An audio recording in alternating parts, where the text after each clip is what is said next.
वापस अपने प्रश्न पे आते हैं कि जी। दीपावली इस बार हमें कब मनानी है, धनतेरस की पूजा का योग कब का है?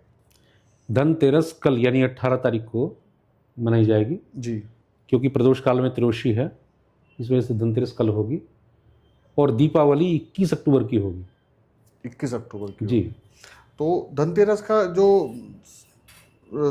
खरीदारी का जो कुछ समय होता है और पूजन का जो समय होता है, जी, वो जी। क्या समय रहेगा आचार्य जी इस बार? प्रदोष काल ही रहता है, प्रदोष काल में संध्या काल। संध्या काल में। जी, जी, जी। जो और पूजा का जो समय होता है। अच्छा, और दीपावली की जो पूजा होती है, जी।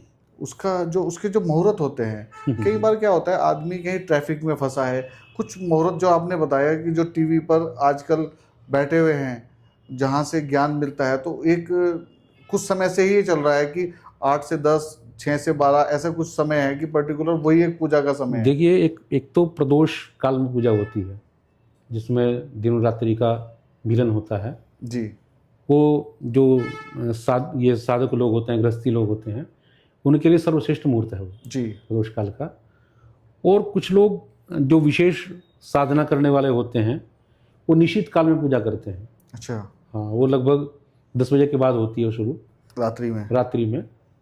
तो वो कई प्रकार की जो साधनाएं होती हैं, उसमें कुछ तामसी भी होती हैं, कुछ सात्विक भी होती हैं। तंत्र क्रियाएं जो होती हैं, वो निश्चित काल में होती हैं।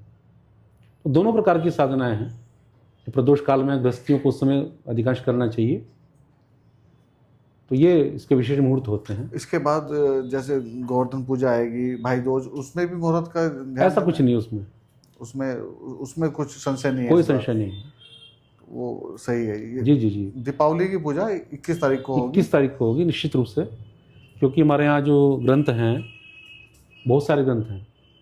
उन ग्रंथों का निर्णय एक ही है कि जब अमावस्या प्रतिपदा से युक्त होती है प्रदोष काल में, तो उसी दिन हमें दीपावली मनानी चाहिए। अभी इस बार स्थिति क्या है कि 20 तारीख को भी प्रदोष काल में अमावस्या है और 21 तारीख को भी है। 20 तारीख को चतुर्दशी से युक्त है और 21 तारीख को प्रतिपदा से युक्त है। प्रतिपदा से युक्त है। कई ग्रंथों में हमारे यहाँ पर है कि जो चतुर्दशी होती है कृष्ण पक्ष की, उसको शुभ नहीं माना जाता। जो अमावस्या से मिलती हुई चतुर्दशी होती है, लेकिन अमावस्या से मिलती हुई जो प्रतिपदा जो होती है वो शुभ होती है। तो प्रदोष काल में यदि दोनों दिन हो अमावस्या, तो अगले दिन वाली जो प्रतिपदा से युक्त अमावस्या होती है, उसको ही दीपावली मनानी चाहिए। ये बिल्कुल एकदम विशुद्ध निर्णय है हमारे ग्रंथों का। और 52 पंचांगों की लिस्ट मेरे पास में है, जो वंदनीय पंचांग है पूरे देश के।